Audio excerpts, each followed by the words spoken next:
समस्या को, आप लोगों के जज्बात और जज्बा को निश्चित तौर पर मैं नमन करता हूं। और पहले भी मैंने इस बात को कहा है कि भारतीय जनता पार्टी आपके आंदोलन को इसी प्रकार से समर्थन देती रही। पुलिस वाले भैया लोग भी खड़े हैं, सरकार के गुप्तचर लोग भी आ गए हैं।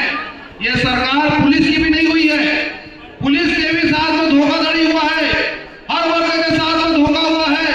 कल दिव्यांग भाइयों ने 9 बजे से रात को 12 बजे तक आंदोलन किया, उनके साथ में क्या हुआ? इस प्रदेश में एक दिव्यांग जो ऑलरेडी कुदरत की मार झेल रहा है, उनको सड़क सड़क पर घिसट कर मार्च करना पड़ा है। इससे ज्यादा शर्म की बात क्या होगी?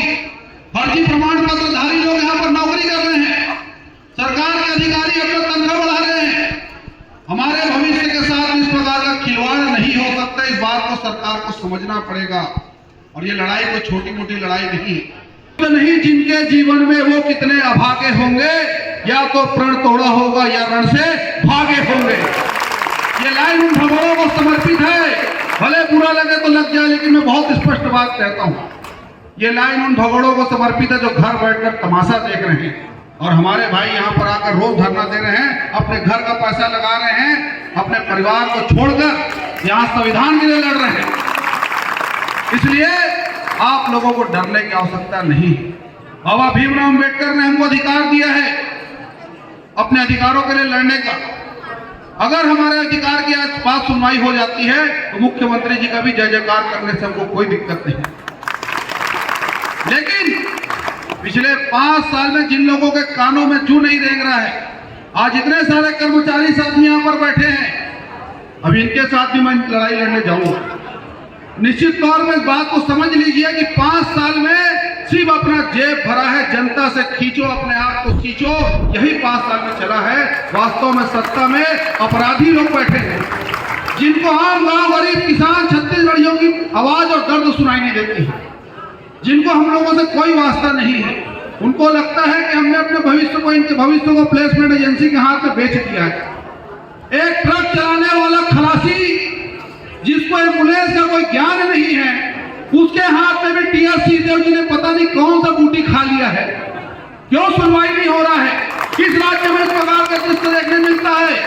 लंबे समय से कर्मचारी आंदोलन कर रहे हैं, ना कर्मचारियों को सुना गया, तड़फा कर घसीटा गया, मारा गया, पीटा गया, FIR किया गया, तमाम प्रकार की यातनाएं दी गई। इससे ज्यादा और क्या शर्मनाक और दर्दनाक प्रकरण होगा? हमारे बहुत सारे अनुसूचित जनजाति के भाई लोग निर्वस्त्र होकर विधानसभा के प्राचीर में मार्च करने के लिए मजबूर हो गए। बहुत सारी विधवाओं बहन ने राजधानी में सर उड़ा लिया। उसके बाद भी अगर भूपेश बघेल जी बोलते हैं कि मुझे जानकारी नहीं है, तो वास्तव में ये राजा अंधा है।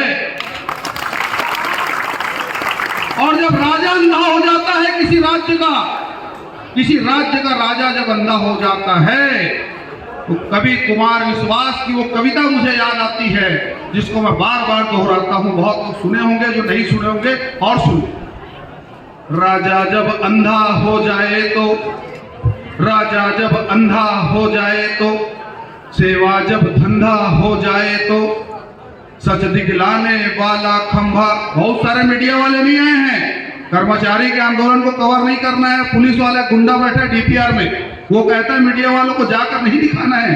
कर्मचारी के आंदोलन में तो विज्ञापन रोक दूंगा। सच दिखलाने वाला खंभा, छवि प्रबंधा हो जाए तो, छवि प्रबंधा हो जाए तो, युग कवि ना समझो खुद को तुम निर्बल और कमजोर, वाणी में जनता के भर के जन संकल्पों का जोर, चौराहे पे अभय पुकारो चोर चोर चोर, चौराहे पे अभय पुकारो चोर चोर चोर। भूपेश बघेल टीआर सिंहदेव चोर है। इन लोगों ने हमारे सपनों की चोरी की है, हमारे अरमानों की हत्या की है, हमारे अधिकारों की डकैती की है। इसलिए इनको हर चौराहे पे चोर ही बोला जाएगा। कितना बड़ा भी संकल्प पत्र बना ले, लाख अपना चेहरा चमका ले, करोड़ों रुपए का 600 करोड़ का विज्ञापन जारी कर ले, लेकिन हमारे घर का चूल्हा अगर ठंडा है, लेकिन दिल में जो आग जल रही है, इससे सरकार का सर्वनाश जरूर हो जाएगा। इस बात का भरोसा करना। छत्तीसगढ़ का हर युवा, हर कर्मचारी, हर गांव गरीब का बच्चा आज इस आंदोलन से जुड़ा हुआ है। 5,60,000 से ज्यादा कर्मचारी यहाँ पर आते हैं और रोते हुए जाते हैं, सिर्फ आश्वासन मिलता है, उससे ज़्यादा कुछ नहीं मिलता है कि वही होगा। सरकार के खिलाफ जो प्रदर्शन है, अपने दुख को जाहिर करना चाहते हैं, तो आप कुछ बोलना चाहेंगे? देखिए, इनके भविष्य को निजी कंपनी के हाथ में बेच दिया गया है, जमकर कमीशन खोरी हो रहा है, सरकार ने अपना जेब भरा है और हिंदू धर्म के हिसाब से सर मुंडाना मतलब बहुत ही दुर्भाग्यजनक विषय है। इसके पहले आप देखेंगे दिवंगत शिक्षा कर्मियों की जो विधवाएं उन्होंने सर मुंडाया था, और आज छत्तीसगढ़ में हमारे जितने भी यहाँ पर 102, 108 के कर्मचारी, एम्बुलेंस के कर्मचारी साथी हैं, इनको बड़े दुख के साथ में आज सर मुंडाना पड़ रहा है। वास्तव में बहुत ही दुर्भाग्य और दुखद घटना है, जिसकी भारतीय जनता पार्टी निंदा करती है। ऐसा दृश्य हमको स्वीकार नहीं है, लेकिन इनको मजबूरन करना पड़ रहा है। इनको कोई खुशी नहीं मिल रहा है सब करने से, कोई बहुत आनंद नहीं आ रहा है कि सर मुंडा रहे हैं। ये एक प्रतीकात्मक विरोध भले हो सकता है, लेकिन इस सरकार को जगाने का ये बहुत ही दुर्भाग्यजनक स्थिति है। मैं इसकी कड़े निंदा करता हूँ। धन्यवाद भैया।